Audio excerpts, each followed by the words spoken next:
Good morning everyone. आज का हमारा टॉपिक है relation and functions.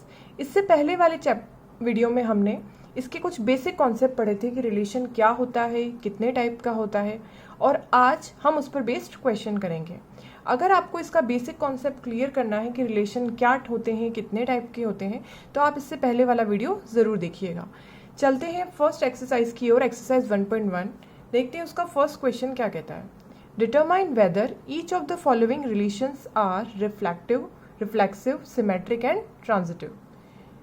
First question, relation R in the set A equal to 1, 2, 3 up to 13, 14 defined as R equal to x, y that is 3x minus y equal to 0.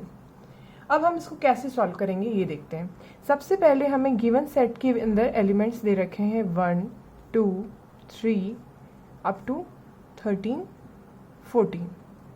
हमें हमारा relation define है R equal to x comma y that is 3x minus y equal to 0। ये यहाँ तक हमें हमारा relation और हमारे सेट के एलिमेंट्स डिफाइन किए गए हैं। अब हम इसको थोड़ा सिंप्लीफाई फॉर्म में लिख लेते हैं। 3x minus y equal to 0, इसको हम क्या लिख सकते हैं, y इक्वल टू 3x। इस तरह से हम इसको लिख सकते हैं। अब हम इसमें चेक करते हैं कि हमारे कौन कौन से एलिमेंट्स हमें फाइंड आउट होते हैं। हम देखते हैं, अगर हम x की वैल्यू यहाँ पर 1 रखेंगे तो y की वैल्यू हमें 3 मिलेगी। अगर हम x की वैल्यू 2 रखते हैं तो y की वैल्यू हमें 6 मिलती है। अगर हम x की वैल्यू 3 रखते हैं तो y की वैल्यू हमें 9 मिलती है। तो इस तरह हमें बहुत सारे एलिमेंट्स मिल सकते हैं, बट यहाँ ये इतने तक एलिमेंट्स इनफ होते हैं, इससे हमारे क्वेश्चन इजीली सॉल्व हो जाएंगे। अब हमने 3 टाइप का रिलेशन पढ़ा था, रिफ्लेक्सिव, सिमेट्रिक एंड ट्रांजिटिव। अब उनकी क्या क्या कंडीशंस होती हैं वो हम चेक करते हैं। फर्स्ट रिलेशन की ओर चलते हैं, वो है रिफ्लेक्सिव। हमने हमारी पिछली वीडियो में पढ़ा था रिफ्लेक्सिव के लिए क्या कंडीशन होती है। रिफ्लेक्सिव के लिए सेम एलिमेंट्स हमारे रिलेशन में प्रेजेंट होने चाहिए। जैसे कि a, a अगर हमारे रिलेशन से बिलोंग करता है, यानी 1, 1, 2, 2, 3, 3 सेम एलिमेंट्स, दोनों साइड से सेम एलिमेंट्स अगर हमारे रिलेशन से बिलोंग करते हैं तो उसको हम रिफ्लेक्सिव रिलेशन कहते हैं। बट यहाँ पर देखिए 1, 1, 2, 2, 3, 3 इस तरह के कोई भी एलिमेंट्स यहाँ पर प्रेजेंट नहीं है, तो हम कह सकते हैं कि a, a तो हमारे रिलेशन से बिलोंग करता है, बट 1, 1, 2, 2, 3, 3 इस टाइप के कोई भी एलिमेंट्स हमारे रिलेशन से बिलोंग नहीं करते हैं, does not belongs to relation, so this is not reflexive.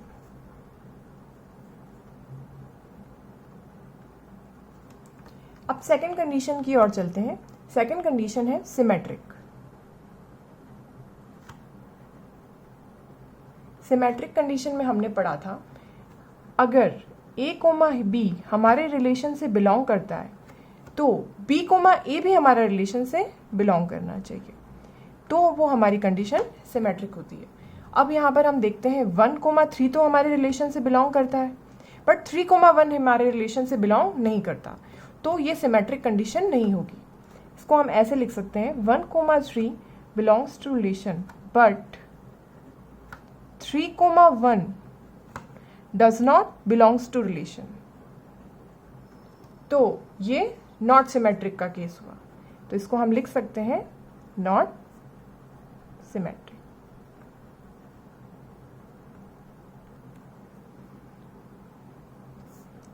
अब थर्ड कंडीशन की ओर चलते हैं।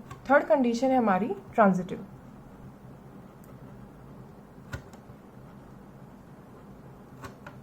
ट्रांजिटिव कंडीशन प्रूव करने के लिए हमने ये पढ़ा था कि अगर a, b हमारा रिलेशन से बिलोंग करता है और b, c भी हमारा रिलेशन से बिलोंग करता है, तो a, c भी हमारा रिलेशन से बिलोंग करना चाहिए। अब हम यहाँ पर देखते हैं, कोई भी ऐसे दो पेयर देखिए जो a, b और b, c की फॉर्म में हो।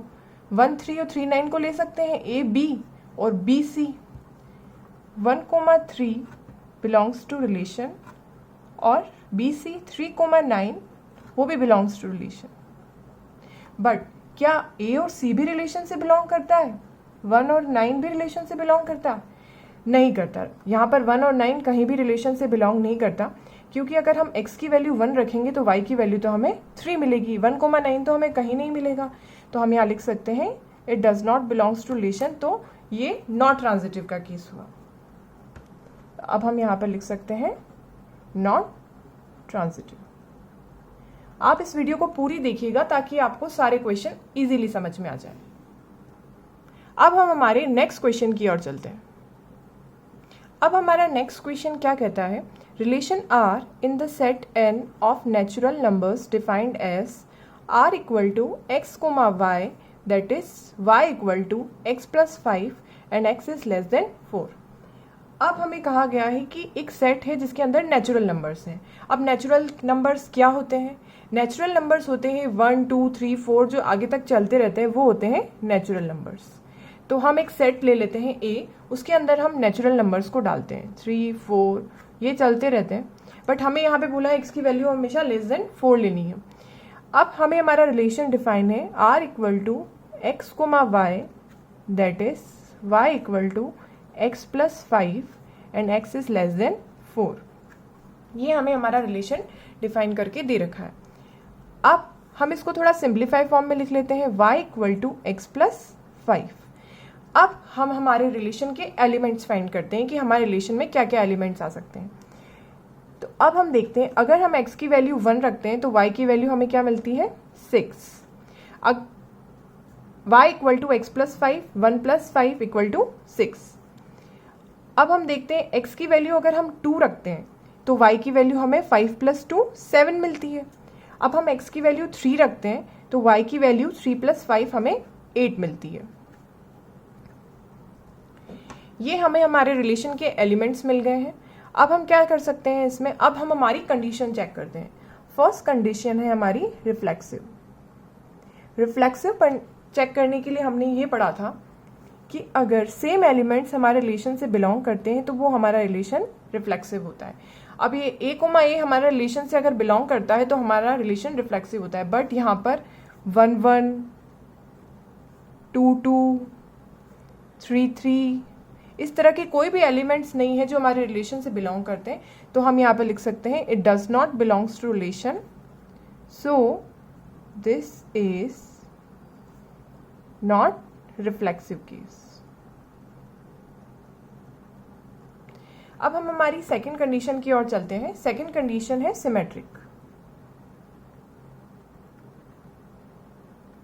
सिमेट्रिक कंडीशन के लिए हमने ये पढ़ा था, अगर a कोमा b हमारा रिलेशन से बिलोंग करता है तो b कोमा a भी हमारा रिलेशन से बिलोंग करना चाहिए।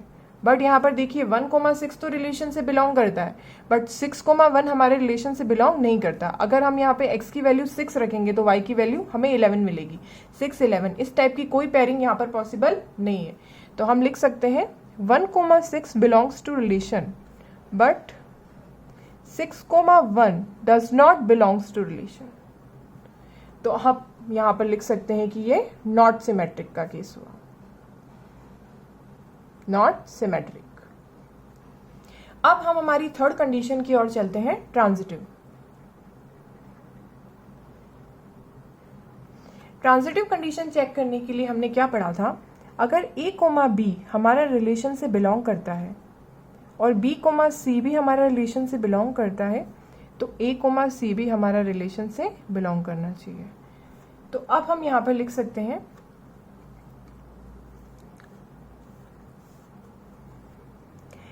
अब यहाँ पर देखिए कोई ऐसी दो पेयरिंग नहीं हो रही है, तो हम लिख सकते हैं 1 कोमा 6 तो belongs to relation, but there is no order pair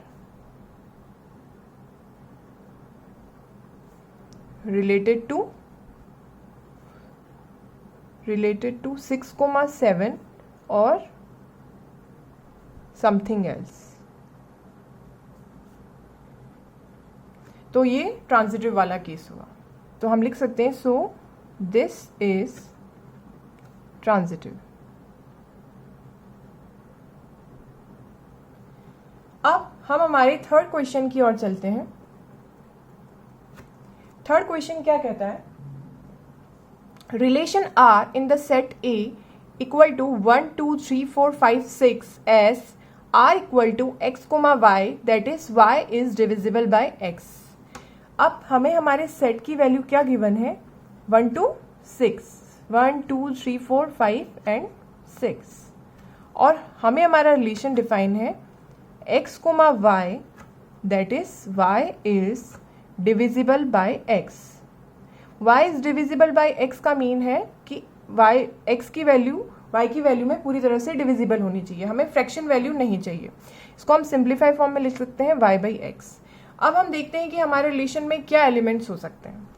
हम चेक करते हैं, 1 से पूरी तरह से डिविजिबल है तो 1 वैल्यू हो सकती है 1 बाई 1, 2 हो सकती है क्योंकि 2 भी 2 से पूरी तरह डिविजिबल है, 3 बाई 3 ये भी हो सकती है, 3 ये भी वैल्यूज हो सकती है। अब अगर हम x की वैल्यू 1 लें और y की वैल्यू 2 लें तो 2 बाई 1 2 आता है, तो ये भी पूरी तरह से डिविजिबल है।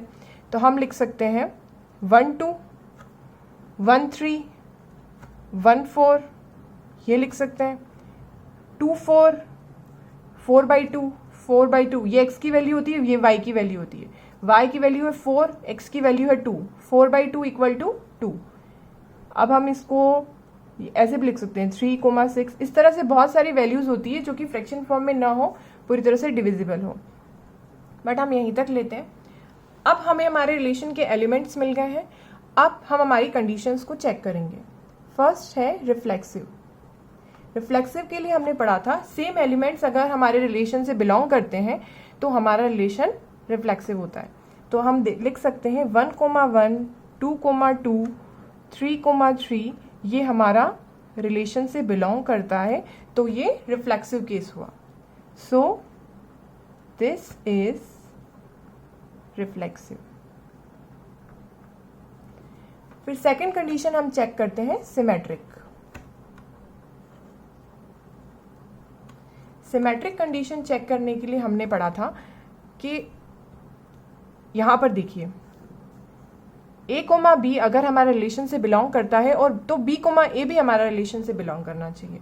1, 2 तो हमारा रिलेशन से बिलोंग करता है, बट 2, 1 हमारा रिलेशन से नहीं बिलोंग कर सकता, केस पॉसिबल ही नहीं है, क्योंकि अगर हम 2, 1 लिखते हैं तो 2 तो x की वैल्यू हो गई और y की वैल्यू 1 होगी, तो 1/2 हमें क्या मिलेगा, 0.5 मिलेगा, जो कि पॉसिबल नहीं है। तो हम लिख सकते हैं so this is not symmetric.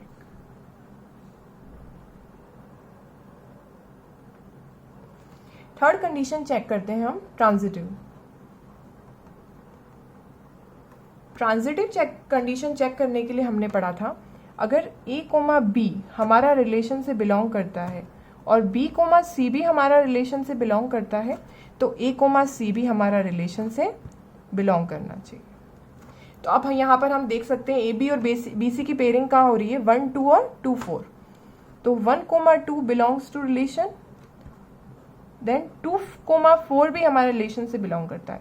तो अब ये ए बी और बी सी की फॉर्म में है, तो अब हम क्या देखेंगे, ए और सी।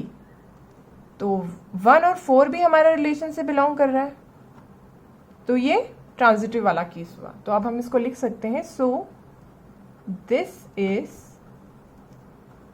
ट्रांजिटिव। अब हम हमारे नेक्स्ट क्वेश्चन की ओर चलते हैं। अब हमारा फोर्थ क्वेश्चन क्या कहता है, relation R in the set z of all integers defined as r equal to x comma y that is x minus y is an integer. अब इंटीजर वैल्यूज क्या होती हैं, इंटीजर वैल्यूज हमने पढ़ी थी 0 +-1 +-2 +-3, ये हमारी इंटीजर वैल्यूज होती हैं। तो अब हम हमारा एक सेट मान लेते हैं A, उसके अंदर इंटीजर वैल्यूज लिखते हैं 0 +-1 +-2 +-3, ऐसे ये चलती रहेंगी।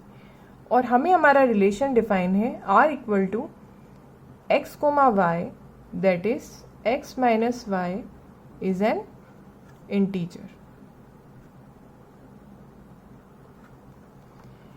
अब हम देख सकते हैं कि हम हमारे रिलेशन के एलिमेंट्स क्या क्या ले सकते हैं।